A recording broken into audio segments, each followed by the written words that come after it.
আসসালামু আলাইকুম, সবাই কেমন আছেন? আশা করি ভালো আছেন। আলহামদুলিল্লাহ আমি ভালো আছি। আজকে দেখেন পোয়া মাছ বোনা হলুন টমেটো দিয়ে, এটা বাংলাদেশি পোয়া মাছ, এগুলো বোনা হলুন দেখবেন কীভাবে আমি রান্না করি।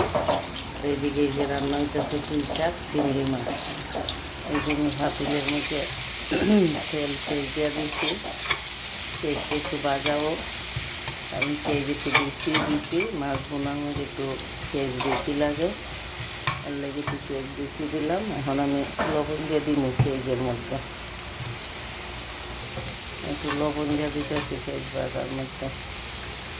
তারপরে মশলার মধ্যে না দিলেও চলবো। এখন পেঁয়াজটা বাজাও, তারপরে কী কী দিই দেখবেন। এই যে পেঁয়াজ ভাজা হইয়া গেছে, এখানে আছে আদা রসুন দিয়ে দিলাম।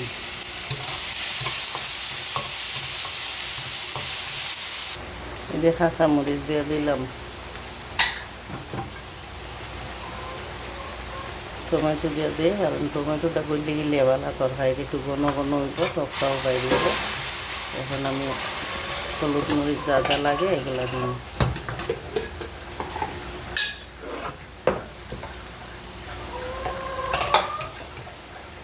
হলুদ, জিরা,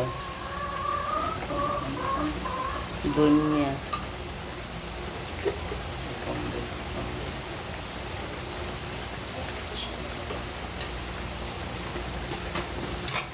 এখন মশলাটা ভালো করে কষাই না, মরিচ আর একটু দিয়ে দিলাম।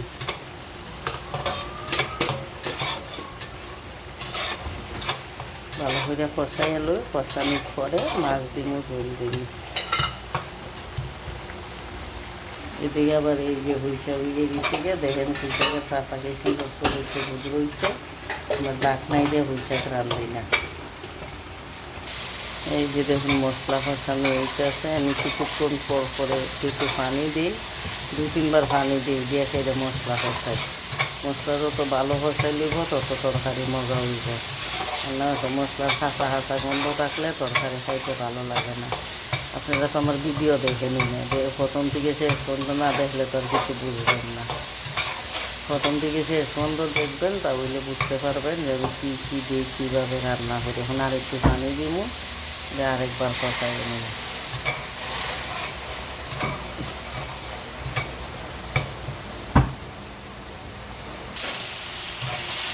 এই যখন তরকারি মশলা কষানো হয়ে গেছে, এখন আমি ঝোল দিব, ঝোলটা করে মাছ দিব।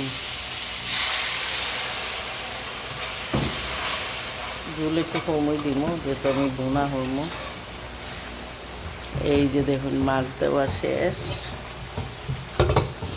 মাছ দেওয়া শেষ, বলক উঠছে। এখন আমি চুলাটা একটু কমাইয়া দিব, লো আছে দিয়ে রাখবো, যেন মাছের ভিতরে তেল মশলাটা ঢুকে। এই যে দেখুন এখন ঢাকনাই দিয়ে ঢাকা দিব।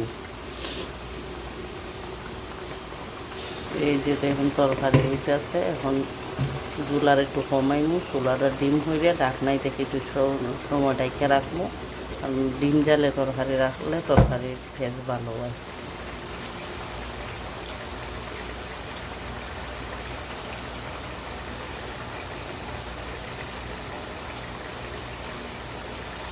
এই যে এদিকে পুঁই শাক চিংড়ি হইয়া গেছে, এখন নামাই লিমু। আর ওই দেখেন আমার মাছ বোনা হইয়া গেছে, এটার মধ্যে বেশি ঝোল নাই, যেহেতু মাছ বেশি, তারপর তো আর একটু টানবো নামাইয়া সারলে। আমার ভিডিওটা এই পর্যন্তই। সবাই প্রথম থেকে শেষ পর্যন্ত দেখবেন, এটি আমার অনুরোধ, তাহলে শিখতে পারবেন। আর যদি আইডির মধ্যে ঢুকলেন, সামনে ভিডিওটা পড়ছে, দেখা মাইরে শুইরে গেলেন গা, ভালো করে দেখলেন না, একটা লাইক কমেন্ট করলেন, তাহলে তো আপনার শিখা হইল না।